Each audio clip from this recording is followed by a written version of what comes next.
welcome to BWI, and well, it's that time. SmackDown finished Tuesday, SmackDown Live results, and my review over it. I can already say Raw pretty much generally beat SmackDown, and that mainly just has to do with the main event, the better main event, and the better um, matches in a way. I don't, I did see a couple potential matches that could have really been better. I don't know if it was the lack of chemistry or whatever. But anyways, yeah, let's get started. So SmackDown Live starts off right away with Miz coming out and being a heel is what he was doing. Nothing too big there, except the fact that Dolph Ziggler came out and talked about the Miz and what seemed to be a personal promo and a shot at the Miz by SmackDown's creative team. Yeah, they made the Miz look like a coward on purpose, I guess, to prove that he is a coward and that someone like Daniel Bryan isn't. I guess they're trying to hide the fact that Daniel Bryan isn't gonna step into the ring anytime soon. I don't know if he is. I would love to see him step back into the ring. I feel like the Miz and Daniel Bryan is a great feud, especially with the fact that Miz said what he said, and they can revisit a lot of the history behind them because Daniel was on NXT back when it was the terrible reality show, whatever, and yeah, they could revisit that. But anyways, enough of that. They let the Miz walk away looking like a coward with Maurice, trying to hold them back, saying like, no, no, no, don't fight him. At first he was looking like a coward, then he was gonna go back and beat Dolph up because Dolph mentioned that he was a coward, and Miz was gonna go. Then, like I mentioned, Maurice stopped them, and yeah, that's was basically it. But nothing too big right there, and that's all I could basically say. But yeah, let's just move on from that. Anyways, like I said, moving on. The Hype Bros defeating the Vaudevillains in the SmackDown Tag Team Championship tournament. Yeah, pretty obvious, pretty self-explanatory. And I'm not gonna go so much into a lot of the matches here because, like I mentioned, to me it just didn't seem so interesting SmackDown. So I was half paying attention, half not. And anyways, I was like that was that of it. Of course, the Hype Bros are gonna win. Babyfaces always win against the heels, especially since the Vaudevillains don't seem to be getting a win anytime soon. Um, so yeah. Oh, anyway, I forgot to mention one more thing. Daniel Bryan announces that The Miz will defend his Intercontinental Championship. Wow, I just read that right now, and so that kind of takes away from the fact that I guess we might see Daniel Bryan come back into the ring. But anyways, that of it. And moving on from the Hype Bros versus the Vaudevillains, we had AJ Styles stepping into the ring again. I love AJ Styles, and I feel like all SummerSlam month we should have seen him been, wrestling besides Cena. We should have seen the two wrestling, not each other, but wrestling different opponents. And they had AJ Styles wrestling Apollo Crews, and he defeated him, of course. Nothing too big in this match. I don't say it was a match of the night. Frankly, I don't think there was really a match of the night. I guess the main event, but it didn't live up to last week's main event, and it certainly didn't live up to Raw's main event. But yeah. So AJ Styles, of course, defeating Apollo Crews, still going on with this gimmick of the new face that runs the place. As we move on to Bray Wyatt and Randy Orton's little promo segment, and the two went at it verbally, and seems that we're gonna get Bray Wyatt and Randy Orton feud. I think Randy's pretty cool. I think Bray Wyatt's pretty cool. I think this feud and the match leading up to it will be awesome. So, just waiting to see it. I'm seeing most of this though being built up towards Backlash and being built up towards pay-per-views and feuds. So with SummerSlam, just being over, we're gonna see that a bit more now. So bear with SmackDown for a little bit. They're really good at this though. I'm not gonna lie. They always do really badly at first, and then they end up showing Raw. So Who knows? In my opinion, at least. Anyways, up next, uh, 4 women tag team match: Natalya and Alexa Bliss going up against Becky Lynch and Naomi. Nikki Bella was on commentary though, and I mean, let's try to play a guessing game. Nikki Bella's outside. What do you think's gonna happen? Hashtag beat up Nikki Bella. Carmella given the club gimmick of hashtag beating up Nikki Bella, and anyways though, the baby faces didn't win. Becky Lynch going back to her losing streak. After Carmella would attack Nikki, Becky showed some concern towards Nikki. Sorry, Becky, Nikki. I'm gonna get that so confused. Okay, Nicole. You know, Carmella attacked Nicole, and she was gonna fight back. Was Nikki? And eventually she didn't because Carmella threw her to the barricade. Which I gotta say, her bumps are looking pretty good for someone who has screws in her neck.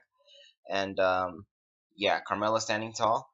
But Becky showed concern towards Nikki. Sorry, concern towards Nikki, and yeah, that would eventually cost Becky Lynch, as Alexa, being the heel that she is, would end up grabbing the tights, rolling her up, grabbing the tights, and pick up the win. I think SmackDown's women's division is very underrated compared to Raw. I feel like they're doing a really amazing job at being able to book a solid women's division, in the sense that all of these women are getting screen time rather than just seeing 2 women being pushed as the face. I mean, it's obvious Nikki Bella is wanted to be the face from the corporate side of the WWE, from the creative side. They like Nikki Bella. That's their girl. The fans, of course, like Becky Lynch, but you're not getting that here. You're getting all of the women being showcased. You're getting Alexa Bliss getting a win, Natalya looking pretty worthy of herself, Naomi, looking a bit underrated with their new stuff. But still, all of these women are getting screen time. All of these women are getting wins, and that's what I like about SmackDown. It gives opportunity to women, and I'm gonna talk a bit more about this in my women's video that I'm gonna release tomorrow. I'm gonna be talking a lot about Charlotte and Raw and SmackDown, putting the two against each other. But that's all tomorrow. Don't worry about it right now. As we move on, reviewing more about SmackDown, Heath Slater and Rhino defeating the Headbangers. So Heath Slater and Rhino defeated the Headbangers. You know what I gotta say about this? To be honest, the Headbangers didn't make that much of an impression. It was just the way that WWE hyped it up too much. I don't know. Just didn't really make an impression. The crowd was dead during the Headbangers coming out, so I thought they were going to get a favorable reaction. They really didn't. But Heath Slater and Rhino ended up picking the win, so they advanced in the tag team tournament, which is pretty good. I like it. I like it a lot. And I love Heath. I think he deserves a little push. I feel like he should maybe go up against The Miz eventually and take the Intercontinental Championship, or if they win the Tag Team Championships tournament, it'd be pretty cool. I don't know. I want to just see Heath do more, and Rhino's whatever. Anyways, though, before we get to the main event, there was a little squash match thing. Anyways, some guy, I don't know his name, comes out just some guy literally looked like one of the guys from the creative team, just didn't even look like a wrestler.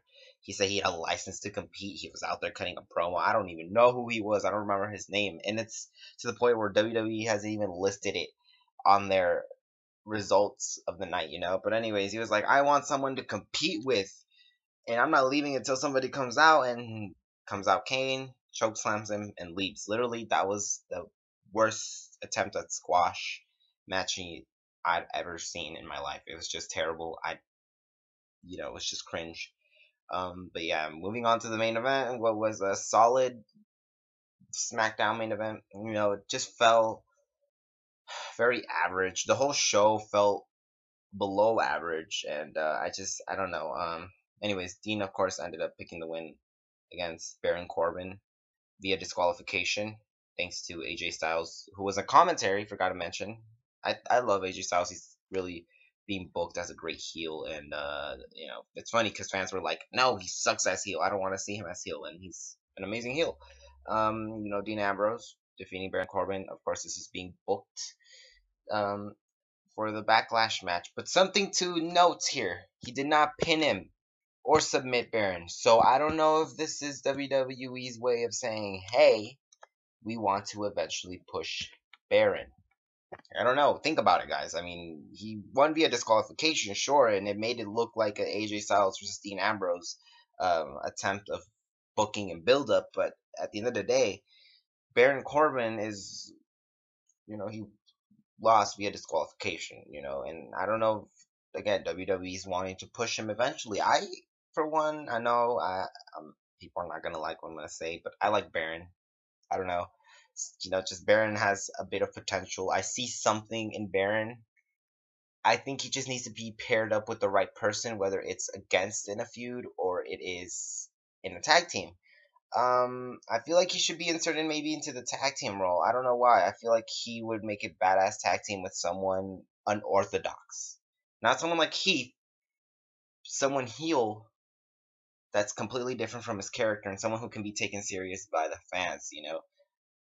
I don't know who, but I'll maybe get into that later. I don't know, but yeah. All I gotta say though is I hopefully will see a better Baron Corbin angle because maybe this will help him progress in the ring because that's one of the main reasons why fans don't like him is because he sucks, quote unquote. Yeah. Anyways, as you can tell by my expression and the fact that I didn't really go into so much detail on this SmackDown match, not because I'm tired, because I'm really not anymore. It's because SmackDown to me just really disappointed me. I wanted to see more of a Miz and Daniel situation. I wanted to see, a bit more of Carmella and Nikki. Hopefully, Nikki even having a match. I wanted to see a bit more off of AJ Styles. I don't know. I feel like something lacked in there. They did good. They're not gonna lie. They did pretty good. It showed potential. It showed like a pay per view match with Apollo Crews and AJ Styles would be good. But I feel like WWE needs to start booking Apollo Crews a bit more. He's a very generic babyface, very very stiff. I don't know. He just to me doesn't really rub off that way in terms of character. He looks like Cesaro. Imagine it like that. I feel like he should have spent a lot more time in NXT developing a character because obviously his wrestling abilities were there, but the character developing was really needed, and that's one thing that where they really messed up with Apollo Crews. Hopefully, we'll see that in the future. That being paired with the right kind of guy will probably, help him with his mic skills and his charisma. Um, Heath Slater and Rhino, I guess it's a pretty good team because Heath Slater's on it. Rhino's pretty good. I like Rhino. I always liked Rhino. Rhino's pretty cool. Um, Really unorthodox team, really weird team. Oh, I forgot to mention, there was a little video package, or no, not a video package, a little segment video recording of Heath Slater in his home with his wife and Rhino, and it was funny. Renee was interviewing it. Not gonna go again into so much detail about that, but it was just hilarious. So if WWE did post it on YouTube, go find it. Just go find it somewhere. Pretty hilarious, at least to me it was. And at the end, you saw Rhino kind of hitting towards Renee. But yeah, that's basically it. They was talking about the kids and all that crap. But yeah, anyways, SmackDown overall, I would rate it in terms of the whole show and how entertaining it was, a D. I honestly, no, I wasn't so much entertained about it. I feel like there was something lackluster about it, and Raw really did a better job of showing SmackDown this week. After, in my opinion, the last 2 weeks, SmackDown has really been taking it to Raw. But yeah, that was that of it. Hope you enjoyed this video. Probably didn't. My monotone voice really took it away, but I do promise a better, upbeat video next time. But until next time, bye.